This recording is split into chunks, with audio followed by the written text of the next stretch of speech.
Pero una fe que no tiene obras, como dice el Santiago en su carta, una fe sin obras es muerta. Así que si nosotros decimos que tenemos fe, pero no hay obras que demuestren esa fe, el Señor quiere que entendamos que esa fe, a lo que nosotros le llamamos fe, no es a lo que Él le llama fe. A lo que Dios le llama fe es aquella obra del Señor en el corazón de las personas que los mueve hacia Cristo y los mueve a vivir en obediencia y amor a Cristo, que va a reflejar el carácter de Cristo en su vida. Esa es la persona que tiene fe. Entonces el punto número 1, viendo los versículos 2 al 4, dice: verdadera fe es verdadero amor y esperanza. Dice el versículo 2 al 4. Hablando el apóstol Pablo dice, y miren que lo dicen en una forma plural, incluyendo a Timoteo y a Silvano: damos siempre gracias a Dios por todos vosotros, haciendo memoria de vosotros en nuestras oraciones, acordándonos sin cesar delante del Dios y Padre nuestro de la obra de vuestra fe, del trabajo de vuestro amor y vuestra constancia en la esperanza en nuestro Señor Jesucristo. Así que el apóstol Pablo estaba reconociendo la fe de ellos, que era una fe verdadera, porque era una verdadera fe que obraba, no era una fe muerta.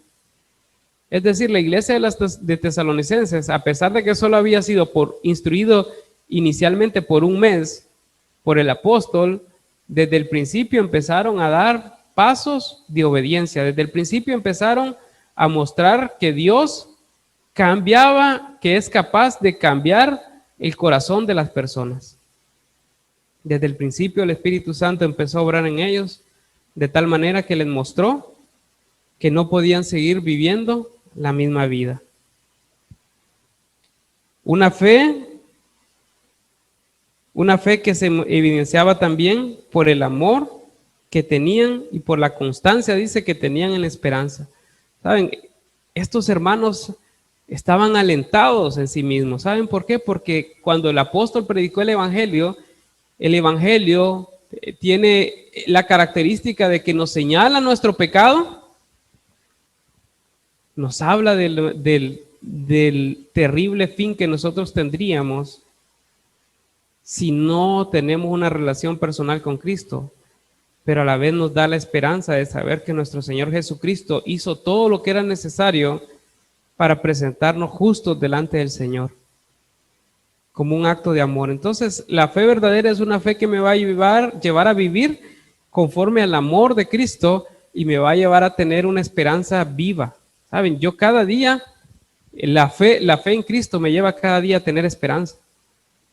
En el mundo, para el cristiano, hay tantas ocasiones de aflicción, hay tanta dificultad para vivir para una persona que ama al Señor. ¿Saben? Porque el mundo cierra puertas a las personas que aman al Señor. El mundo les va apretando, les va estorbando, les va haciendo la vida imposible. Y lo que sostiene a las personas que amamos a Cristo es la esperanza de que Cristo va a venir por nosotros. Y esa esperanza no se nos va a quitar nunca en momentos difíciles. Y yo creo que el Señor quiere y nos lleva a pasar tiempos difíciles para que recordemos que Él no nos ha llamado a su Hijo, a una relación con su Hijo, para que habitemos eternamente esta tierra. El anhelo de Dios es que nosotros habitemos eternamente con Él. Y la aflicción para el cristiano viene a ser como cuando alguien le echa leña a un fuego, ¿verdad? El fuego está ahí, está con la brasa, está vivo, pero se va consumiendo poco a poco esa leña y el fuego va disminuyendo esa intensidad. Entonces necesita ponerle más leña para que ese fuego se avive, para que se mantenga vivo. Y así viene siendo la aflicción para nosotros, ¿verdad? Nosotros tenemos y pasamos pensando y pendientes de la venida de nuestro Señor Jesucristo, pero si nos vamos acomodando en el mundo, si nos vamos relajando en el mundo, si el mundo nos va abriendo sus puertas, entonces va a empezar en nosotros un anhelo de permanecer más tiempo en el mundo. ¿Por qué? Porque empieza a haber comodidades, empiezo a ver bienestar, empiezo a acumular, empiezo a tener esto, las aflicciones y la dificultad de la vida van pasando. Entonces como que ya la idea de habitar en el mundo y de estar en el mundo me va gustando. Y la llama de la esperanza de la venida de Cristo se va apagando. Entonces el Señor nuevamente manda aflicción y manda persecución y manda que las cosas se nos pongan difíciles en la tierra para que recordemos que no podemos acomodarnos a este mundo, para que recordemos que no es aquí donde el Señor nos quiere. El Señor nos quiere eternamente con Él, el Señor nos quiere que vivamos con Él, que estemos con Él. No quiere que nos acomodemos al sistema pecaminoso de este mundo. Así que hermanos, si usted está pasando por aflicción, si hay cosas que le están afligiendo y si esa aflicción trae a su mente constantemente la petición que está en Apocalipsis, en el último capítulo, que dice, ven Señor. Si la aflicción le está llevando a clamar a que Cristo venga, créanme que es la obra del Espíritu Santo en nosotros, que no nos está dejando acomodarnos a este mundo. Pero una fe verdadera, en vez de acomodarse en este mundo, es una fe que va a vivir en base al amor de Dios y en base a la esperanza de una redención completa de parte de nuestro Señor Jesucristo. Y los tesalonicenses estaban firmes en eso. Los tesalonicenses estaban convencidos de que Cristo venía y estaban viviendo conforme al amor que Cristo había mostrado por cada uno de nosotros. Así que la verdadera fe es verdadero amor y esperanza. Vamos a ver los versículos 5 al 7. Dice la palabra del Señor, pues nuestro evangelio, dice, pues nuestro evangelio no llegó a vosotros en palabras solamente, sino también en poder, en el Espíritu Santo y en plena certidumbre, como bien sabéis cuáles fuimos entre vosotros por amor de vosotros. Y vosotros vinisteis a ser imitadores de nosotros y del Señor, recibiendo la palabra en medio de gran tribulación con gozo del Espíritu Santo, de tal manera que habéis sido ejemplo a todos los de Macedonia y de Acaya que han creído. Entonces, hermanos, verdadera fe hace verdaderos discípulos. La verdadera fe lleva a una persona a ser un verdadero discípulo del Señor Jesucristo. Dice, ¿de dónde comienza el discipulado? ¿Dónde comienza una persona a ser discípulo? Cuando cree el Evangelio.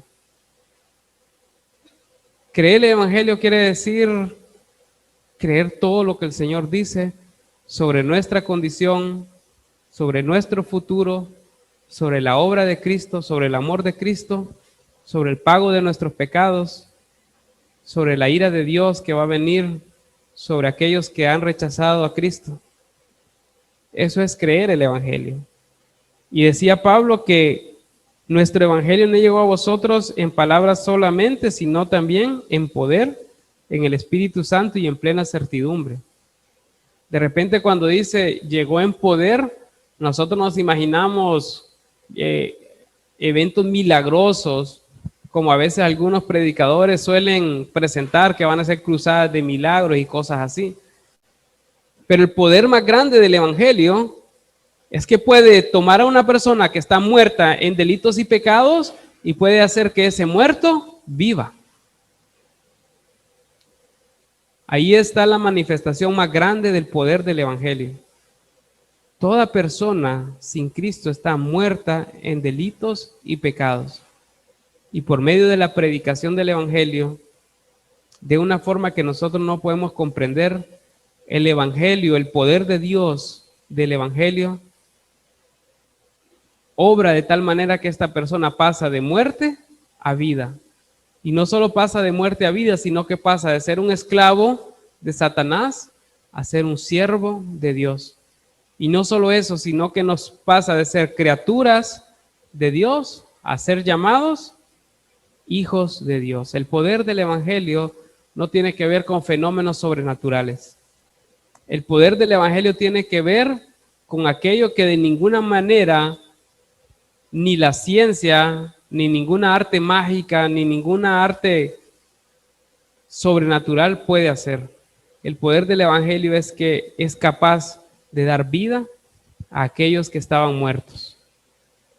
Así que cuando Pablo llegó y predicó el Evangelio, era el poder de Dios.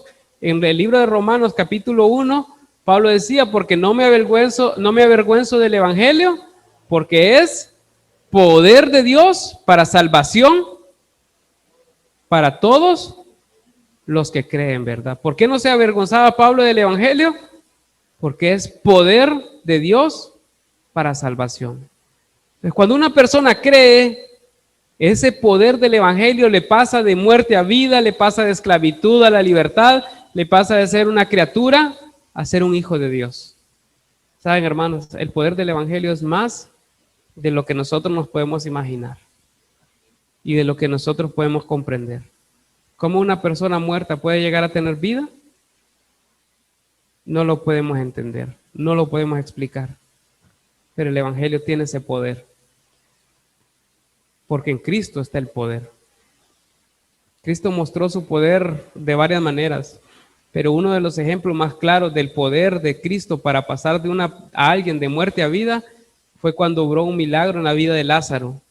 Después de 4 días de haber muerto, él simplemente le dijo, Lázaro, levántate.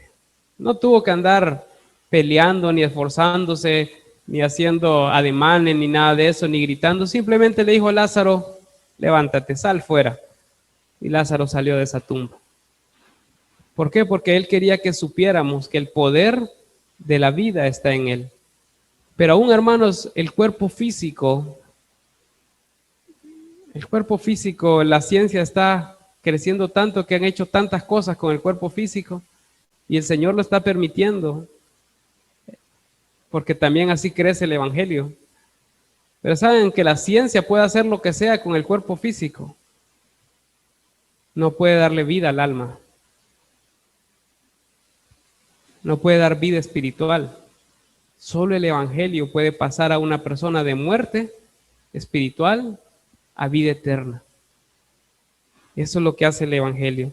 Entonces, verdadera fe, verdaderos discípulos. Entonces, ¿qué caracteriza a un discípulo? Que primeramente pasa de muerte a vida porque ha creído el Evangelio. Otra de las cosas que hace también una fe verdadera en un discípulo, dice el versículo 6, y vosotros viniste a ser imitadores de nosotros y del Señor. Entonces, verdadera fe, un verdadero discípulo imita a los discípulos de Cristo e imita al Señor. Pablo le decía a las iglesias, sed imitadores de mí, como yo de Cristo, ¿verdad? Pablo lo que le está diciendo es, yo estoy imitando a Cristo, y si yo estoy imitando a Cristo, usted me puede imitar a mí. Y si me imita a mí, es como que estuviera imitando a Cristo, porque yo lo que estoy haciendo es imitando a Cristo. Entonces, un verdadero discípulo va a imitar la vida de otros discípulos. Sobre todo va a imitar la vida de aquellos discípulos que van adelante de nosotros en la madurez y el crecimiento en la palabra y la comunión con el Señor. Entonces, ¿qué va haciendo un discípulo? Como tiene otro discípulo que se ha convertido en su discipulador, entonces va aprendiendo de su discipulador, lo va imitando y a la vez va aprendiendo del Señor y va imitando al Señor. Y ahí está la importancia del discipulado. Si usted no se está discipulando, ¿a quién está imitando? A alguien está imitando, con seguridad. Puede ser que esté en un mundo deportivo y va a querer imitar a aquellos que influencian su vida en los deportes. ¿Cuántas personas no quieren ser como Messi o como Cristiano Ronaldo? Muchos. Si usted está en el mundo empresarial, va a querer imitar a Elon Musk, a Jeff Bezos y a otras personas que son de renombre. ¿Por qué? Porque quiere ser como ellos. Está imitando a alguien y pasa leyendo y preparándose y escuchando todo lo que pueda del mundo de los negocios y quiere llegar a ser como alguien, e incluso quiere superarlo. Pero si es discípulo de Cristo, está aprendiendo de otro discípulo, está aprendiendo del Señor y quiere ser como el Señor. Y si para ser como el Señor tiene que imitar a su discipulador, lo va a hacer con mucho gusto porque ve el carácter y la obra de Cristo en la persona que le está discipulando. Por eso es que por eso es que Pablo les decía a la iglesia, sean imitadores de mí, como yo soy de Cristo. Entonces, un verdadero creyente, un verdadero discípulo, es alguien que ha creído el evangelio, es alguien que está imitando a otros discípulos y al Señor, y es alguien que recibe la palabra con gozo. Dice el mismo versículo 6, recibiendo la palabra en medio de gran tribulación, con gozo del Espíritu Santo. Entonces, ¿cómo recibe la palabra del Señor un discípulo? La recibe con gozo.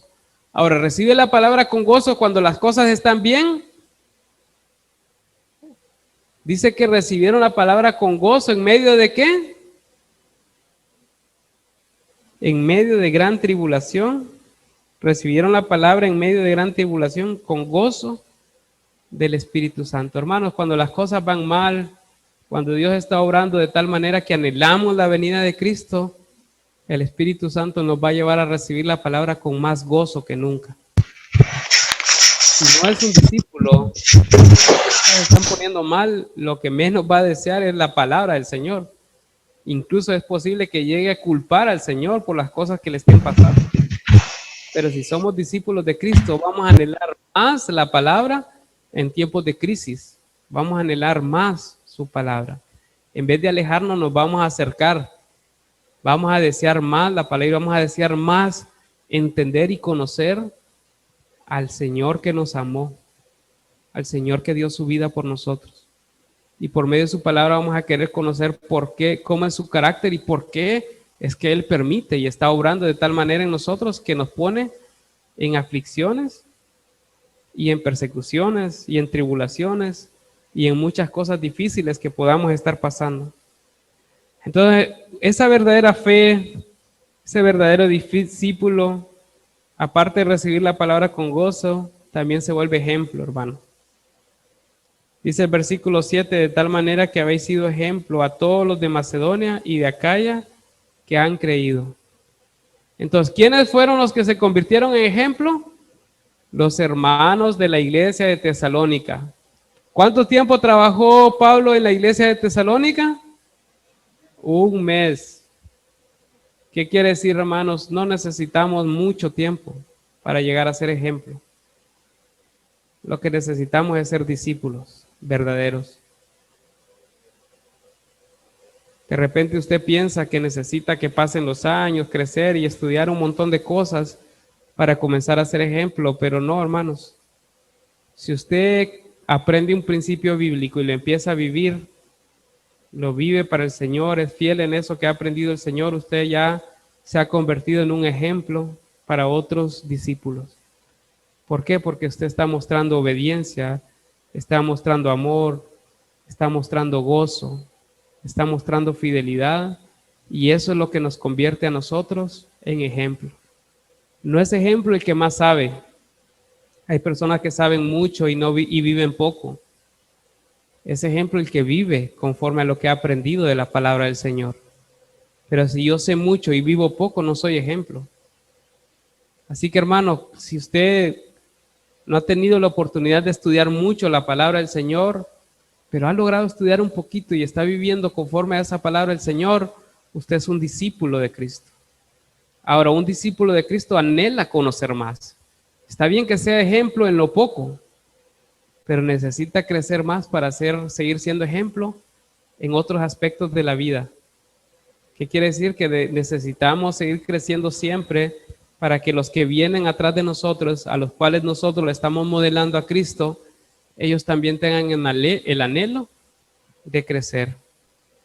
Hermanos, pasa mucho en la iglesia que los discípulos muchas veces pasan la madurez de sus discipuladores y el discipulador se estancó en algún momento y dejó de crecer, pero su discípulo, por la gracia de Dios, siguió creciendo. Ahora el que fue discípulo se convierte en ejemplo del que le discipuló. Yo quisiera, hermanos, que todos siguiéramos creciendo para que sigamos siendo ejemplo, que sigamos caminando delante del Señor, aprendiendo más de Él, viviendo conforme a sus estatutos y nos convertamos en ejemplo. Y saben, no es cuestión de tiempo, hermanos, es cuestión de compromiso. Lo que necesitamos es comprometernos a vivir conforme a lo que el Señor ya nos ha enseñado. Todo lo que usted aprenda del Señor, empiece a practicarlo desde ya. Y eso le va a convertir en ejemplo. ¿Por qué? Porque el verdadero discípulo aprende y obedece. Entonces ahí nos convertimos en ejemplo. Ok, vamos a pasar al versículo 8. Dice, verdadera fe, verdadero evangelismo.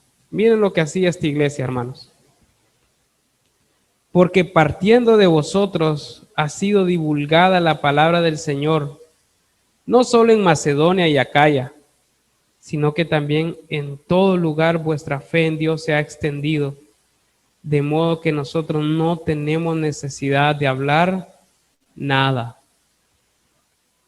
Hermanos, miren qué bonito que de repente vienen ustedes e invitan al pastor de su iglesia o invitan a su discipulador y lo invitan a su casa. Y ahí está toda su familia. Pero de repente llega el pastor y se da cuenta que él no tiene que hablar nada porque usted ya hizo el trabajo. ¿Qué más se le va a enseñar si ya se les enseñó lo que tienen que aprender? Eso era esta iglesia, hermanos. No estaban esperando que Pablo, que Silvano, que Timoteo fueran los que llegaran a predicar a las personas que tenían a su alrededor. Cuando Pablo, cuando Silvano y Timoteo llegaron, se dieron cuenta que la palabra de Dios se había extendido por todo lugar, por la fe de estas personas. Lo que llegaron a hacer Pablo y Silvano y Timoteo fue a confirmar que ellos estaban viviendo conforme a la palabra del Señor y le llegaron a decir a Pablo, no, a ver, Pablo, sí, ellos están evangelizando más que nosotros. Nosotros apenas hemos alcanzado como 3 ciudades, ellos llevan como 20. Su fe se está extendiendo por todo lugar. Están predicando la palabra de Dios en medio de cualquier oposición. Esa es la verdadera fe, hermano. La verdadera fe nos lleva a ser evangelistas. Nos lleva a compartir la palabra de Dios con otros. Nos lleva a tomar las oportunidades para invitar a otras personas. Hermano, si usted no se siente listo aún como para decir, no, yo me voy a sentar con una persona, voy a abrir la Biblia y yo le voy a enseñar, yo estoy seguro que usted es capaz de llegar donde su vecino, donde su amigo, donde su cliente y decirle, mire amigo, le invito cordialmente a que me acompañe a un grupo casa que tenemos los jueves en la casa en una casa que está en tal dirección. Si usted no conoce, yo paso por usted y yo lo llevo, pero acompáñeme porque ahí estamos estudiando la palabra del Señor. Yo sé que es capaz de hacer eso. Yo sé que los hombres que están aquí son capaces de acercarse a sus amigos, a sus hermanos, a su padre, a sus hijos varones y venir a decirle, hermano, mira, te invito el viernes a las 7 de la noche, tenemos una reunión de hombres. Ahí vamos a estudiar la palabra de Dios, ahí vamos a aprender del Señor. Si es dama, puede hacer lo mismo con las damas y decirle, hermana, amiga, compañera, el martes a las 7 de la noche estamos en la iglesia. Acompáñame. Ahí vamos a conocer y vamos a estudiar del verdadero Dios, del único Dios verdadero. Y saben, eso es extender la palabra del Señor. Eso es trabajar y servir al Señor. Nuestra disposición de querer que otra persona llegue a conocer al Señor. Pero si no hemos invitado a nadie, si yo digo, no, es que yo no puedo compartir, pero tampoco hemos invitado a nadie, es como decir, yo no puedo ni hablar, ni hacer un gesto, ni ponerle en un papelito a alguien, te invito a la iglesia. Es como decir, yo soy un vegetal que no puedo hacer absolutamente nada. O es como decir, yo realmente es que estoy muerto y no tengo vida que compartir con alguien más. Pero si es un discípulo de Cristo, estoy seguro que puede invitar a muchas personas, que conoce a muchas personas que necesitan conocer a Cristo. Así que una verdadera fe es una fe que nos lleva al evangelismo, hermanos.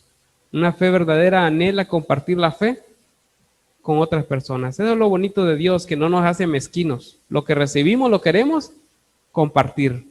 A diferencia de la enseñanza del mundo, que lo que recibimos lo queremos guardar, retener, almacenar, disfrutar y todo, pero menos compartir.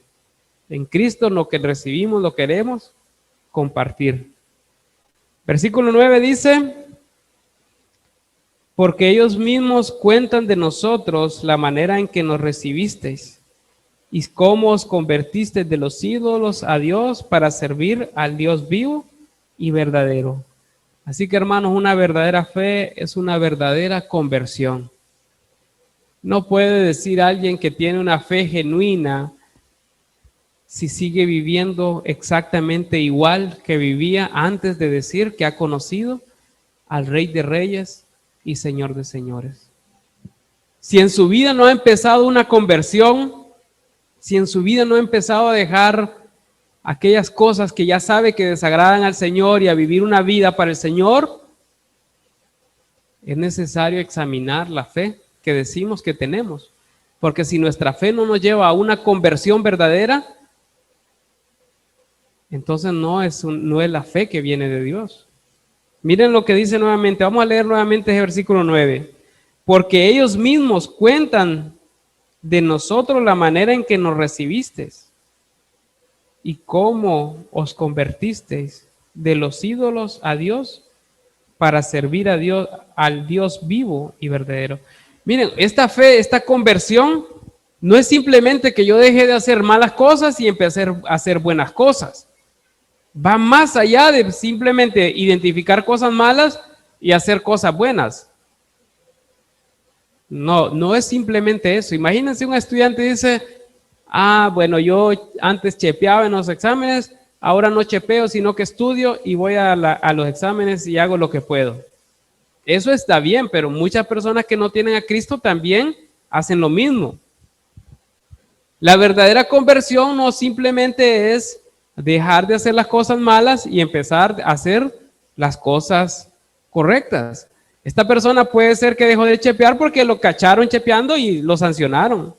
Y simplemente dijo, no, ya no quiero pasar esta vergüenza y todo mejor voy a empezar a estudiar porque ya no quiero pasar esa vergüenza.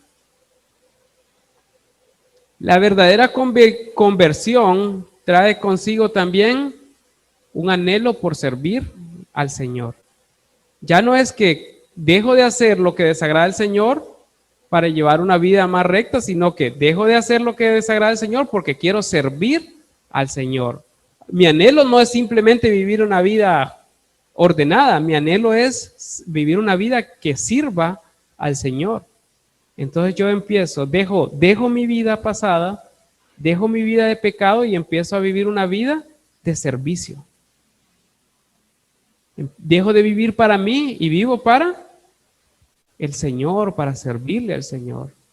Dejo los ídolos para adorar al Dios verdadero. Eso es la verdadera fe, eso es la verdadera conversión. Volvamos a leer el versículo 9. Porque ellos mismos cuentan de nosotros la manera en que nos recibisteis y cómo os convertisteis de los ídolos a Dios para servir al Dios vivo y verdadero. Hermanos, cuando nos convertimos hay un anhelo por servir al Señor. Es bueno hacernos la pregunta. Yo recuerdo, hermano, yo recibí al Señor cuando tenía como 17 años. Y desde que yo recibí al Señor, mi mente, mi corazón, y hubo algo tan fuerte en mí que yo no podía dejar de anhelar servir al Señor. Y han pasado los años y sigo anhelando servir al Señor. No puedo pensar en una vida sin servicio al Señor. Y me cuesta imaginar, hermanos, y no es que los estoy juzgando, no quiero que sientan que los estoy juzgando, pero me cuesta pensar en una persona que diga que se ha convertido de los ídolos y no quiere servir al Señor. Me cuesta pensarlo y me cuesta imaginarme eso porque en mi persona, desde que conocí a Cristo, ha habido un anhelo grande por servir al Señor. Entonces me cuesta pensar en alguien que diga, yo conozco a Cristo, amo a Cristo, pero no quiero servirle. Yo conozco a Cristo, recibí a Cristo, pero no hay una conversión verdadera en mí. Entonces no puedo comprender eso y bíblicamente tampoco no encuentro un fundamento que lo justifique.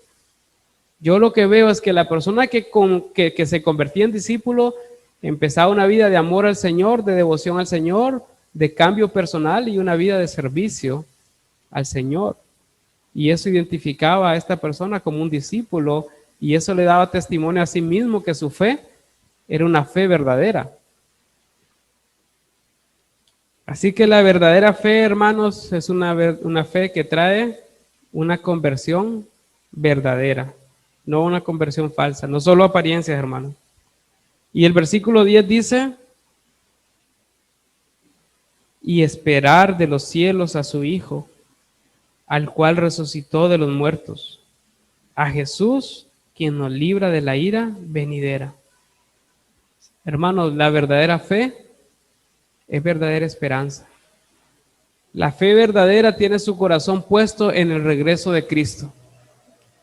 Hermanos, yo creo y he estado leyendo y he estado pensando en esta carta y veo una iglesia que tiene tantas obras tan rápido, una iglesia que está tan enfocada en servir al Señor y manifestar evidencias y frutos de su fe. ¿Saben por qué creo? Porque estas personas veían la venida de Cristo como que ya viene. Y no se detuvieron a descansar y a perder el tiempo porque en su corazón estaba, el Señor viene pronto y yo quiero que el Señor me encuentre ocupado en su obra. Yo quiero que el Señor me encuentre sirviéndole. Yo no quiero que el Señor me lleve y que me diga que yo no le estaba siendo fiel aquí en esta tierra. O sea, había una esperanza latente en ellos de la venida de Cristo. Y hermanos, si nosotros no estamos esperando a Cristo, si nosotros no anhelamos la venida de Cristo, si nosotros no tenemos la esperanza de que el Señor nos libre de toda la aflicción que hay en este mundo por causa de la fidelidad al Señor, lo que va a pasar es que me voy a cruzar de brazos y voy a decir, de todas formas, el Señor no viene ahorita. Puedo vivir unos 10, 30, 40 años según el Señor me dé y después cuando ya vea que está cerca, voy a empezar a servir para que me encuentre sirviendo. Pero si yo pienso, hermanos, el Señor ya viene, el Señor viene pronto. Yo no puedo perder el tiempo, porque si yo pierdo el tiempo y el Señor viene ahorita, ¿qué va a pasar? Voy a estar avergonzado. Me va a dar pena recibirle. Yo sé que Él me va a recibir y que me va a amar y que no me va a rechazar, pero a mí me va a dar pena si no me encuentra sirviéndole. Y hay varias parábolas, ¿verdad? La parábola de las 10 vírgenes, la parábola de los talentos, las parábolas de las minas, las palabras del siervo que había sido comisionado para administrar los negocios del Señor que se fue. Esa venida inminente que los siervos no sabían cuándo iba a regresar y vivían pensando, ya va a venir, ya va a venir, ya va a venir, ya va a venir. Y cuidadito que me encuentre sin estar haciendo lo que me toca. Así que hermanos, esta iglesia de Tesalónica, yo creo que ellos vivían pensando en que Cristo iba a venir pronto. Y saben, Pablo enseñaba que Cristo iba a venir pronto y mantenía a las iglesias con la expectativa de que Cristo va a venir pronto, porque nuestro anhelo debe ser que Cristo viene pronto y nosotros debemos estar preparados en cualquier momento para que venga Cristo y nos reciba y recibirle gozosos, sirviéndole con frutos, con recompensas para Él del trabajo que nos ha encomendado. Así que hermanos, aquí tienen ustedes esta iglesia nos muestra lo que hace una fe verdadera. Recuerden, esta iglesia, a lo sumo cuando recibió la carta, máximo tenía 4 años, máximo. Nosotros tenemos 8 años, hermanos, de estar como iglesia. Y necesitamos que se escuche de nosotros decir, esta iglesia está sirviendo al Señor y está esperando al Señor y está mostrando amor y está predicando y está buscando a las personas para Cristo. Que nuestra fe nos lleve a ser una iglesia como la de Tesalónica. Que nuestra fe nos lleve a vivir y a servir al Señor. Hermanos, y si tiene alguna duda sobre su fe, si no ve el deseo, anhelo, si no ve que esto le suene como algo que usted quisiera hacer, hablemos, hermanos, hablemos en persona, hablemos en privado si quieren, y revisemos en la palabra del Señor lo que Él dice sobre una fe genuina, sobre una relación verdadera con nuestro Señor Jesucristo. Y con mucho gusto vamos a estar para compartir con ustedes el mensaje de la salvación, el poder de Dios, que es el Evangelio. Vamos a orar, hermanos. Padre, damos gracias, Señor, por tu gran amor. Damos gracias, Señor, porque tu Evangelio llegó a nosotros con poder del Espíritu Santo llegó a nosotros, Señor, rompiendo toda altivez en nosotros, rompiendo toda cadena, todo pecado, liberándonos de la esclavitud en la cual estábamos por causa del pecado y con el poder de darnos vida cuando estábamos muertos en nuestros delitos y pecados. Así es tu evangelio, Señor. Ese es el poder de tu evangelio que nosotros hemos conocido. Y nosotros te agradecemos, Señor, y pedimos que el efecto de haber nacido de nuevo, Señor, sea manifiesto en nuestras vidas, anhelando conocerte más, Señor, anhelando servirte, anhelando ser modelos para otros hermanos que vienen naciendo, Señor, anhelando servirte, Señor. Damos gracias, Padre, damos gracias, Señor. Te ruego, Señor, si hay alguna persona que tiene dudas en cuanto a su fe, que tú le des claridad, Señor, y le permitas conocer a Cristo. Señor, si hay alguna persona que no ve frutos de esa fe verdadera, convéncele, Señor, de pecado, de justicia y de juicio. Convéncele de la necesidad que tenemos de Cristo, del juicio, Señor, de esa ira venidera de la que está hablando este último versículo que vimos hoy, Señor. Ayúdale a abrir sus ojos a ver esa ira que será derramada sobre aquellos que han rechazado a Cristo, que han rechazado a tu Hijo. Gracias, Señor. Oramos en el nombre de Cristo Jesús. Amén.